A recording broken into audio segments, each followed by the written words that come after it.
How a Romance Novel Saved the Galaxy by Ariana de Rode. Chapter 66, Concordia 7. About an hour ago, Jasper and his restless Verde had been entertained by a medic forcefully unhooking a jetpack off an idle bird's back, then blasting off towards the old entrance of the mine. Jasper had belatedly realized they should have had someone there for the missing Ade when one of Windu's assault force called. Fortunately, a few other medics followed on foot. Of course, now Jasper was feeling a bit sorry for the kids who were being led back, if only because it must be a bit intimidating to have all his people staring at them. His people weren't ones for subtlety, so you could visibly see several of them plotting new additions to their families. They are radiating the wish to take care of the children, Jan had murmured. I do hope they know some of them still have parents who want them. Jasper had fleetingly thought that the new Mandalorian parents who would come to Concordia might be the only parents getting their children back today. He was rather resigned to negotiating some custody battles when this was over. Interestingly, the children being led past them now seemed to tend older and were wearing kute in multiple colors, even bits of armor. Jasper really wished he could calm the children's rescue squad and know what was going on, though if all went to plan, he'd eventually be able to. Hopefully the squad would be out of there before then, but the groups of children coming from the mines still had yet to lessen.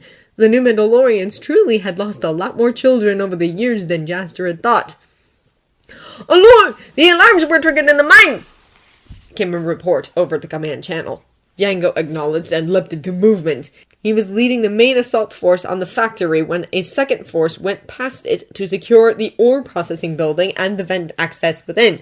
A third group was joining the scouts around the mine crater, acting as sentries while the scouts went further into the mountains surrounding the crater in their attempt to find Deathwatch's ships. Jasper was curious which of the two main vents to the mine Master Yaddle had used. He'd tried to offer some of his smaller Verde to go with her. Two of his Dwoonie Verde had been quite keen, but she had refused. All Jasper could do then was impress on her they needed Vizsla to take the bait, which meant waiting to do anything until they actually could set said bait. And for that, they needed to capture the factory's office and hope it was still set up like all mines were. "Oh yeah!" Django sent over the guns. "Let's hunt!" Hundreds of excited Verde echoed it as they broke into a run towards the factory. Jocasta was pleased that Komari was staying close to her and not running off into battle. When Jan had finally confessed the trouble he was having with his Padawan on the way to Concordia, she had offered to take charge of the teenager during the assault. Jocasta had then sat Komari down and explained exactly what she expected of her. She'd assigned her an essay to be handed in sometime after the battle on why she wanted to be a Jedi and why she enjoyed battle so much. As Jocasta had expected, being forced to examine the reasons behind her actions had left Komari subdued and thoughtful. She and Komari were support to Jango Fett's main assault on the factory, accompanying over 100 Mandalorians in the attempt. The assault had two purposes: to pull as many Deathwatch away from stopping the children from escaping as possible, and to capture the main office in the factory. All Beskar mines had a PA system which was run from the factory offices. That was what they were after, though if Deathwatch had completely disabled it, the plan would change. So far, they had only managed to get inside the factory before hitting resistance. She adjusted the lightsaber rifle she had wrapped in cloths on her back, not used to the weight, then blocked another blaster bolt. There had been two extant lightsaber rifles from the Mandalorian Wars in the archives. Considering how Benin had drooled over them, she had indulgently added the one that looked to be in the worst condition to their delivery of armor, so that Jasper would have a chance to admire it as well. There was currently only a single art museum on Mandalore, but she knew Jasper planned to found a history one someday. She was happy to provide such an interesting piece to it. She hadn't been quite as happy when the Force had prodded her to take the Aqua thing with her to Concordia, especially since she had to cut her discussion with Tade Vizsla's holocron short. Considering it was supposed to blast massive holes through solid durasteel, she didn't think it would be a useful weapon in the confines of a mine. But who was she to question the ways of the Force? So far, the Force had not asked her to use it, and she rather hoped it would stay that way. For now, she and Komari relied on their lightsabers to fight the multiple members of Deathwatch who were taking butt shots at their forces, buying time for more and more Deathwatch to come spilling out of the lift from below. Since they wanted Deathwatch to divert as many as possible above ground, Fett's forces were purposefully ignoring the lift as a target. Unfortunately, the factory's office was to the right of the lift against one wall. At this rate, they were not going to be able to get to it. "Come, Barry," she called, then turned to Fett. "We'll go from above and in the back of the office." If there wasn't a second door there, she'd make one with the lightsaber. He tilted his head for the barest of moments, then nodded. He must have been using his internal comms, because a squad of 6 forms behind her and Komari. She noted it included the young man who was so enamored with Jan's Padawan. The ceiling of the factory was covered in old chains and hooks, which used to suspend equipment over the conveyor belts and crucibles that occupied the floor. It was an easy enough matter to jump using the Force to reach them. Then it was simply a matter of avoiding or deflecting blaster bolts from Deathwatch when they eventually noticed the movement high over their heads. The squad followed behind them, using their jetpacks to keep up. She and Komari landed near silently on the other side of the office, out of sight of the Deathwatch members near the lift. It was a good thing no one had spent the money to put windows in a mine office. They'd be unseen once they were inside. "Komari," she hissed when the teen started to take her lightsaber to the office wall. "Did you take the time to sense if any of the wires we need are going through that wall?"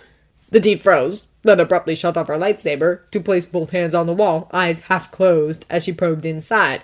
Jocasta suspected they were fine, since the Force hadn't cried out a warning, but pausing to sense and think was a good habit to instill in a Padawan. "They're near the ceiling, Master. We should be fine cutting down here." "Good job! I'll join you then." They each started on one side, cutting through the thick duracrete of the wall. It made short work of a humanoid-sized entrance with glowing edges. Jocasta went through first to check that it was not rigged to explode, as Deathwatch were wont to do. The Mandalorians, of course, didn't wait for her all clear, but instead crowded in. One of them, who must be the communications expert, slung a satchel off their side and started in on co-opting the Deathwatch comm system. "Alpha secured, hello?" came Django's voice over the comm from deep inside the factory. "Ready to broadcast." Jan thought it was rather unwise to have the leader of all their forces leading from the front, so to speak, but he supposed Jaster staying back with their reinforcements was at least a good backup. Jaster nodded, his helmet obscuring both his face and emotions. He shouted out commands, which had roughly 100 of the Mandalorians following him towards the open space in front of the landing platform near the factory. They lined up in rows of 2, within arm's reach of each other. Django must have sent a command, since they all started rhythmically stamping their feet and striking the backplate of the person in front of them. A single Mandalorian was standing facing them on the edge of the platform, an actual holocam held in their hands. When Jaster had told him of this plan, Jan had remembered how the Jedi in the book, Hyam, had used what they'd learned of Mandalorian culture to taunt the Sith's Mandalorians into battle, ruining the evil scientist's plan to take them quietly and easily. It seems Jaster had taken inspiration from there. Once they had the rhythm, Jaster's amplified voice rang out. Every phrase he chanted was echoed by the voices of the soldiers with him, and then conveyed live to the holocam and comms of the Mandalorians in the factory office, who were then piping the audio and video both to all of Deathwatch and across the mine's PA system. "We are the children of Mandalore. Cowards, hide before our Beskar. We are the wrath of the Tong. Glory to the battle and the hunt. We stand and fight until the end. Those who run are not Mandalorians. We are the rage of the Shadow Warriors. Stand and fight for glory, brothers!" The ground was vibrating with a rhythmic chant. Something about it seemed to appeal to the Mandalorians around Dooku, sending whole squads hustling to fall behind Jaster's original chanters.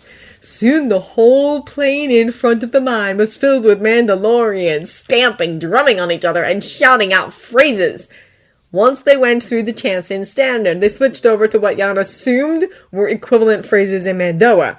There was a terrifying amount of feral energy rising as Jaster led his people in modified ancient battle chants. Feeling the earth shudder under his feet, Jan suddenly had a lot of pity for those past peoples facing the ancient Mandalorians in battle.